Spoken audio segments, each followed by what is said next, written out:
Tapos pag mamaya, may penis dun malabas.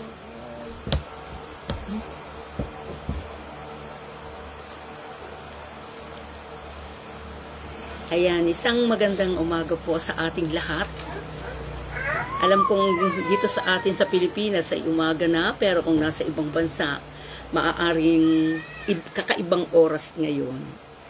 At isang mapagpalang umaga pong muli sa inyong lahat. Isang malaking kagalakan ang magamit ng Panginoon sa umagang ito.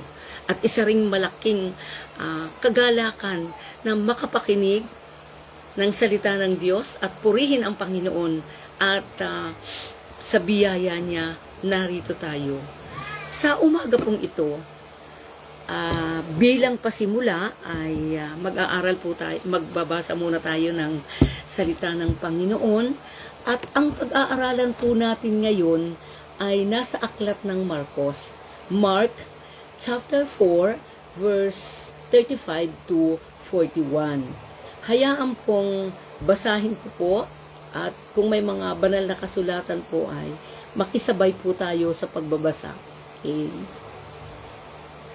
Uulitin ko po, Marcos chapter 4 verse 35 to 41. 35, kinagabihay sinabi ni Jesus sa mga alagad, tumawid tayo sa ibayo.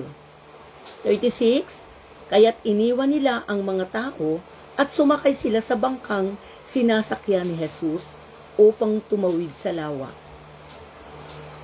May iba pang mga bangkang nakisabay sa kanila at habang naglalayag, inabot sila ng malakas na bagyo, kaya't ang bangkang sinakyan nila ay hinampas ng malaking alon at ito'y halos mapuno ng ng tubig. Verse 8, si Jesus ay natutulog noon sa may hulihan ng bangka, nakahilig sa isang unahan. Ginising siya ng mga alagad at sinabi, Guro, baliwala ba sa inyo kung mapahama kami? 39, bumangon si Jesus at iniutos sa hangin, tigil, at sinabi sa alon, tumahimik ka. Tumigil nga ang hangin at tumahimik ang lawa. Pagkatapos, sinabi niya sa mga alagad, bakit kayo natatakot? Hanggang ngayon ba'y wala pa kayong pananampalataya? Natakot sila ng labis at namangha. Sabi nila sa isa't isa, anong klaseng tao ito? Pati hangin at lawa ay sumusunod sa inuutos niya. Pinagpala ng Panginoon ang kanyang mga salita. Salamat sa Lord. Sa umaga pong ito, ayan, alam ko po na ang bawat isa'y nananabik at excited sa bagong kapahayagan ng Panginoon. Ayan. Kumusta po tayo? Kumusta yung ating buhay ngayon? Sandali nga po nating pag-usapan yung ating personal na buhay ngayon. May mga pinagdadaanan po ba tayo? Ano po ang ating panahon ngayon? May mga problema, may mga alalahanin, may mga kabigatan. Kumusta po tayo ngayon? Kumusta po ang ating kasalukuyan? At kumusta din po ang ating mga mata? May mga problema po ba ang ating mga mata? Lalo katulad ko po, senior na ako. May mga problema po ba ang ating mga mata? May mga farsighted or nearsighted? Kapag tayo po ay nearsighted, ang nakikita natin, yung short-sighted, nakikita po natin ay yung mga bagay na narito lang sa paligid. Ang nakikita lang natin yung pera. Ano na ba ang lagay ng pera natin? Nakikita natin yung problema. Nakikita natin yung mga naiinggit, naiinis sa atin. At minsan, naaapektuhan tayo ng pagiging nearsighted natin. Masyadong nakikita na natin ay yung nasa paligid lang. Madali kasing makita yung narito lang sa ating katabi, yung ating nagbibigay inis, nagbibigay galit, nagbibigay ng tampo, nagbibigay ng alalahanin, mga problema sa kapaligiran. Yan ang nakikita natin lagi. Yan yung mga taong mga nearsighted. Pero kumusta po tayo? Nagiging farsighted po ba tayo? Nakikita natin na may Diyos na nagbibigay ng pag-asa? Sa pagkakataon pong ito, ang ating binasa ay nasa Mark 4, verse 35 to 41. At sabi po dito sa una pa lang, sa verse 30, dito po sa atin sa verse 30, 35 to 36, ulitin natin ang verse 35 to 36, sabi dito, kinagabihan sinabi ni Jesus sa mga alagad, tumawid tayo sa ibayo, kaya't iniwan nila ang mga tao at sumakay sila sa bangkang sinasakyan ni Jesus upang tumawid sa lawa at may iba pang bangkang nakisabay sa kanila. Ayan. Iisa-isahin po natin ang salita ng Diyos sa umagang ito. Sabi dito ay, sabi nga po, ang title po ng ating pag-aaralan ay Jesus is with us in life's storms. Lagi pong kasama natin ang Panginoon sa ating buhay, ano man ang mangyari, ano man ang kinatatayuan natin, lagi po nating kasama ang Panginoon. So, ang mensahe po ng Panginoon, ano kaya yung dapat gawin kapag tayo'y mga anak na ng Diyos? Alam ko pong lahat tayo ngayon ay anak na ng Diyos. At ano po yung dapat nating gawin? Tingnan po, ang instruction, pinabulay-bulay ko, lagi po palanganing may instruction ang Lord sa atin. Kaya sabi ko, kinagabihan, sinabi ni Jesus. Si Jesus po ang nagsabi, kanino niya sinabi? Sa alagad. Kaya sa panahon ngayon, kanino sasabihin ng Panginoon? Sa atin na mga anak ng Diyos. May instruction lagi ang Panginoon sa atin. Ang unang instruction is, tumawid tayo sa ibayo. At ano pa yung kasunod? Kaya't iniwan na po ng tao at sumakay. Anong ginawa? Tumawid, sumunod tayo sa Panginoon, iniwan. Sumunod tayo sa Panginoon, iniwan na. At anong ginawa natin? Sumakay sa bangkang sinasakyan din ni Jesus. Kung tayo ay susunod sa Panginoon na tumawid, iniwan na natin yung mga luma nating pagkatao at sasakay tayo sa bangkang sinakyan ni Jesus. Yun ang unang gagawin natin na dapat gawin bilang anak tayo ng Diyos. Dapat tayo'y sumunod, makinig sa ginagawa, sa sinasabi ng instruction ng Lord. Then kapag napakinggan natin, susunod tayo, then iiwan natin yung ating dati at lumang pagkatao, then sasakay tayo kung saan naroon ang bangkang sinakyan ng Panginoon. Yung mamumuhay tayo ayon sa kalooban ng Panginoon. Yan ang gusto ng Panginoong mangyari at ipabulay-bulay sa atin sa umagang ito. Kaya sa verse 35-36, yan ang mensahe ng Panginoon sa atin. Dako po tayo sa verse 36. 35-36, dako po tayo sa verse 37. At habang naglalayag, inabot sila ng malakas na bagyo, kaya't ang bangkang sinakyan nila ay hinampas ng malalaking alon at ito'y halos mapuno ng tubig. Ayan. Kapag po tayo ay na anak ng Diyos, nakasunod na tayo sa kalooban ng Lord, namumuhay na tayo ayon sa kalooban ng Lord, iniwan na natin yung ating lumang pagkatao, mapapansin po natin at maaaring nangyari na sa atin, may mga bagyong darating sa ating buhay. Katulad po nito, habang sila'y naglalayag, kasama na si Jesus, biglang dumating ang bagyo at hinampas ng malalaking alon at halos mapuno na ng tubig ang bangkang o ang barkong sinasakyan nila. Hindi po tayo nakasunod na sa Panginoon, sumusunod na, payapa na yung buhay natin. It's normal po na katulad na nangyari sa mga alagad nung una, na habang sila'y naglalayag, dumating po ang malakas na bagyo. Ayan.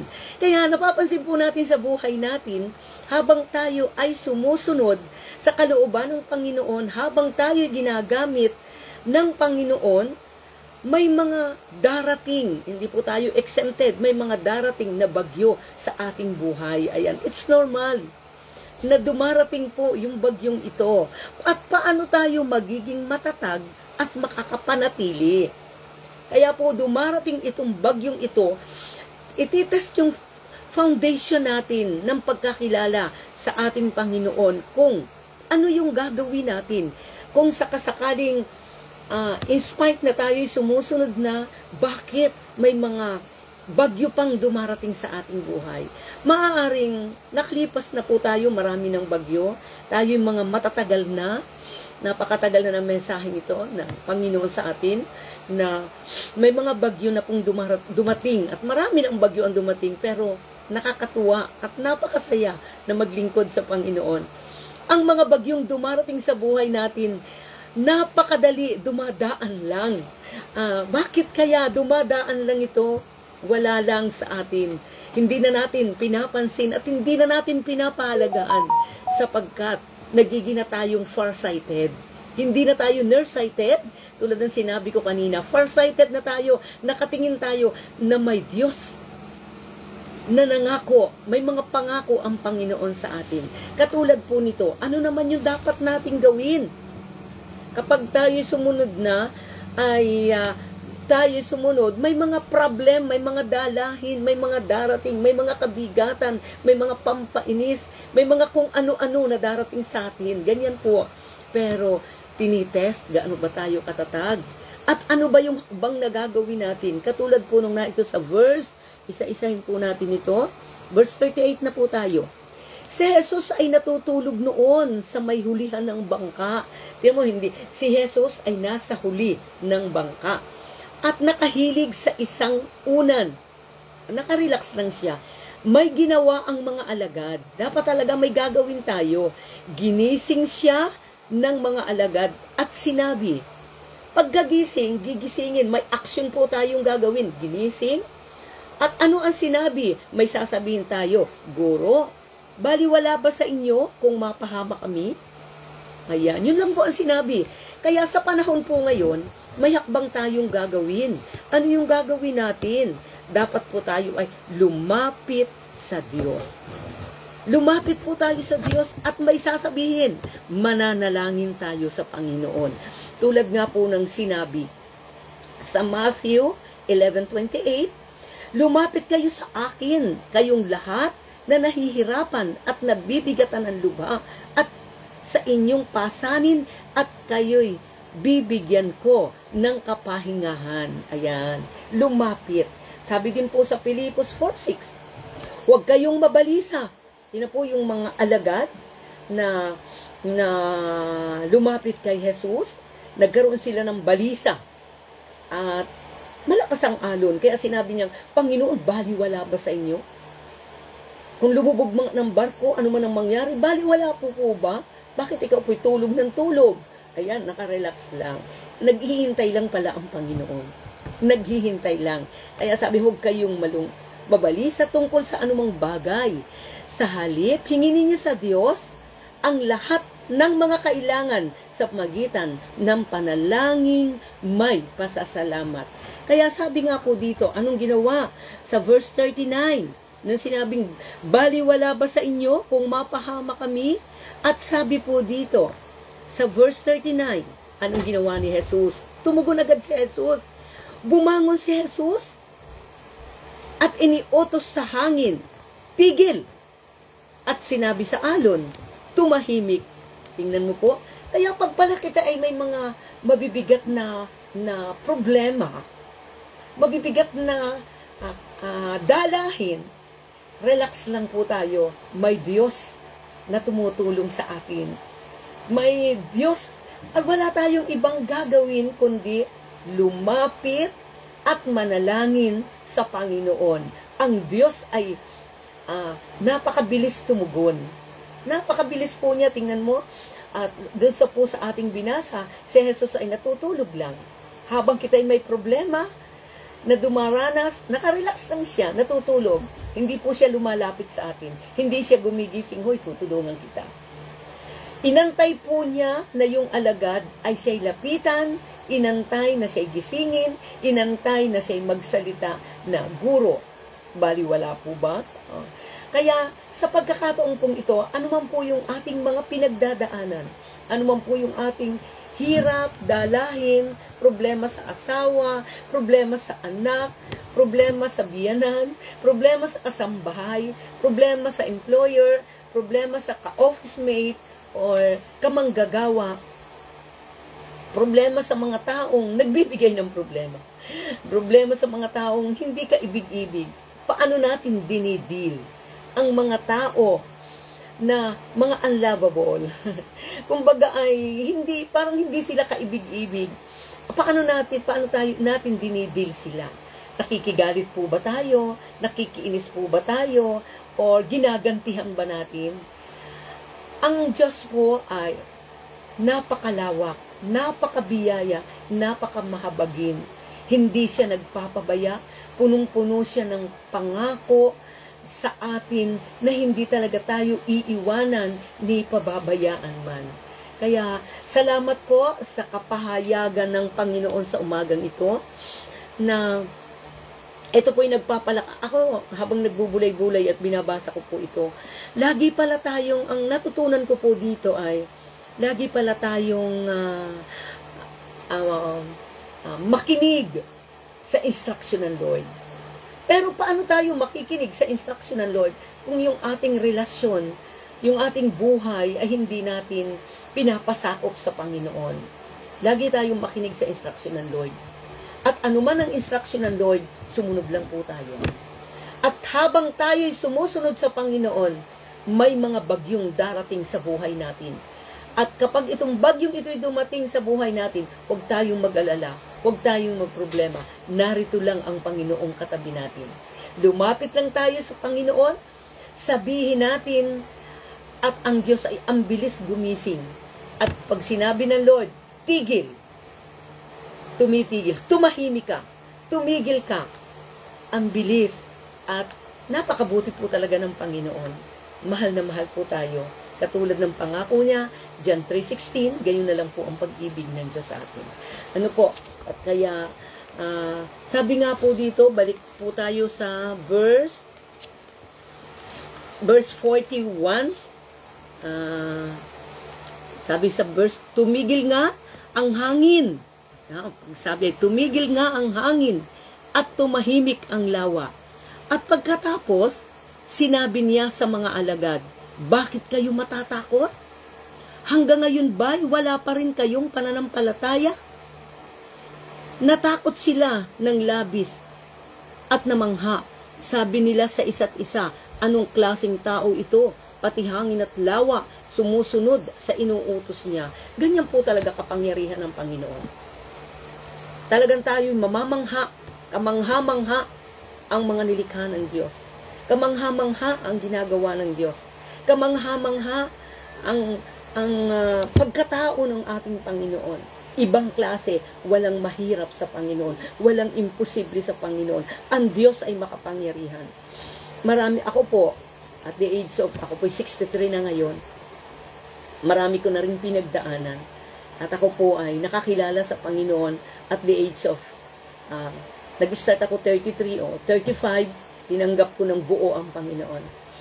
At marami ko na pong habang ako'y sumusunod sa Panginoon, napakarami ko pong mga pinagdaanan habang sumusunod, pero kailanman hindi po ako nabalisa. Kahit anong daming sakit, maaaring ang gamitin ay sakit o anumang karamdaman, anumang problema sa ating mga pinakamalapit na pamilya, pinakamalapit, ngunit hindi ang Diyos nagpapabaya. Pag sinabi ng Diyos, tigil, gumaling ka. Ako po, nung ulit ko lang po at nasabi ko na noon, may bukol ako sa utak, sa pituitary gland. Ngunit pag sinabi ng Panginoon, manahimik ka. Hindi mo pwedeng kibuin. Biyaya po ng Diyos. 15 years na nakalipas. Buhay pa po ako ngayon. Ngunit ako'y may bukol sa utak. Pag sinabi ng Diyos, tumigil ka, huwag kang kikibo dyan. Naroon pa rin po, nananatili yung bukol. Ngunit, hindi po niya ako inaabala. Hindi niya ako binibigyan ng karamdaman. At the age of 15 years na po simula nun. Kaya naniniwala po ako, habang tayo sumusunod sa Panginoon, mas lalong maraming storm ang darating sa buhay natin. Ngunit huwag tayong titigil, huwag tayong mababalisa. Napakasagana ang pangako ng Panginoon. Isa pa pong iiwan ko na pangako ng Panginoon, itong Jeremiah 29, verse 11 to 12. Sabi po dito, sapagkat batid kong lubos ang mga plano ko para sa inyo. Mga planong hindi ninyo ikakasama, kundi para sa inyong ikakabuti. Ito'y mga planong magdudulot sa inyo ng kinabukasang punong-puno ng pag-asa. At kung maganap na ito, kayo'y tatawag, lalapit, at dadalangin sa akin, at diringgin ko naman kayo. Amen. Salamat po sa Panginoon. Talagang, alam talaga ng Lord. Kaya nga tayo'y pinili sa sisinapupunan pa lang ng ating mga nanay ay alam na ng Diyos, pinili na tayo, talagang tayo'y tatawagin. At lubos na napakaganda po ng plano ng Diyos sa bawat isa sa atin. Hindi ikakasama natin, ikabubuti. Pero talagang darating naman itong mga pampatatag sa buhay natin para lalo tayong kumapit sa Panginoon. Ngunit ang Diyos ay punong-puno ng magandang plano. May magandang plano sa kinabukasan natin at punong-puno ito ng pag-asa. Kaya kung sakaling maganap po ang ating kung anong mga problema, mga alalahanin ito, walang iba tayong gagawin, kundi tatawag, lalapit, at dadalangin. At ano naman ang pangako ng Panginoon sa atin? Diringgin ko kayo. Diringgin po tayo ng Panginoon. Amen. Ganyang kabuti ang Lord. Napakabuti ng Panginoon. Kaya lumapit lang tayo, kayong sino man po sa atin ngayon ang may pinagdadaanan na mga kabigatan, kahirapan, at sobrang nabibigatan ng lupa. O kaya sumasawa, nanghihinawa na sa paglilingkod sa Panginoon, maraming katanungan, maraming pampahinang loob na dinaranas. Huwag po tayong manghina. Ang Diyos ay nagpapalakas ngayon. Ang Diyos ay nagpapalakas. Isa po ako na buhay na testimony na talagang sabi nga, punong-puno ng mga pinagdaanan, pero kailanman hindi ko naranasan na iwanan ako ng Panginoon. Lahat ng nahihirapan at na nabibigat ang luba sa ating pasanin, bibigyan ng kapahingahan ng Lord. I-declare po natin ito at angkinin at anuman ang hilingin natin sa pamagitan ng pasasalamat, diringgin ng Panginoon. Kaya sino man po yung mga nanonood dyan na may mga pinagdadaanan, bagaman tayo mga ginagamit na ng Panginoon, mga lingkod na ng Lord, hindi nawawala ang mga pinagdadaanan dahil ang Diyos ay laging nagmamahal. Sa Diyos po lahat yung papuri, sa Diyos po lahat yung pasasalamat, at pinagpala na po ng Panginoon ang lahat ng nakikinig, makikinig pa sa kanyang mga salita na ito pong sa aklat ng Mark chapter 4 verse 35 to 41. Alam ko pong nagpalakas sa atin anumang bagyo ang dumating sa buhay natin, kasama natin ang Diyos. Tayo po'y manalangin. Samahan po niyo ako sa ating maiking panalangin. Panginoon, Diyos na tapat at dakila, kami po'y lubos na nagpapasalamat. Napakabuti mo, O Diyos. Napakaraming pinagdaanan ng bawat isa sa amin. Ngunit kailanman, hindi nagwagi ang kalaban. Kami po'y nasa panig mo, kaya kami laging tagumpay, Panginoon. Salamat sa iyo, sa kalakasan, salamat sa oras na pinagkaloob mo, Panginoon. Sino man, Panginoon, yung mga nanghihina, may mga tanong, at parang halos bibigay na, may mga pag-aalinlangan, alam ko, Panginoon, na pinalakas mo, Panginoon, ang iyong mga salita. Sapagkat ang iyong mga salita ay buhay at mabisa na tumatagos hanggang pamagitan ng buto at kalamnan, Panginoon, ng Espiritu, ng kaluluwa at Espiritu. Alam kong may gagawin ka, may ginagawa ka na, Panginoon, at may gagawin ka pa, Panginoon. Salamat sa iyo, O Diyos, sa kapangyarihan mo. Salamat, Panginoon, sa iyong katapatan sa buhay namin. Salamat sa iyo, Diyos. Kami po'y patuloy na maglilingkod sa iyo. Kami po'y mananatili sa iyo hanggang wakas. Malapit ka na po, Panginoong dumating. Kaya patuloy, Panginoon, na ikaw ay gagawa at gagawa, kikilos at kikilos ng mga dakilang himala, Panginoon. Salamat sa iyo, Panginoon. Purihin ka sa umagang ito at muli binabalik po namin sa iyo ang lahat ng pasasalamat at pagdakila, Panginoon, sapagkat pinagpala mo na, Lord, lalong-lalo na, Panginoon, ang banner ng Door of Faith sa panguna ng aming pastor, Panginoon, Glenn Masaredo, Diyos, at sa aming district supervisor, Ma'am Baby, Panginoon. Salamat sa iyo, Panginoon. Pinagkakatiwala kong lahat ang aming natitira pang buhay. Gamitin mo kami ayon sa iyong kalooban. Purihin ka, Ama, sa pangalan ni Jesus. Amen. Muli po, magandang gabi po sa inyong lahat. Magandang umaga na po. Kung gabi pa sa ibang bansa, magandang gabi po. Magandang umaga, magandang tanghali, magandang araw. Purihin po ang Diyos. To God be the glory.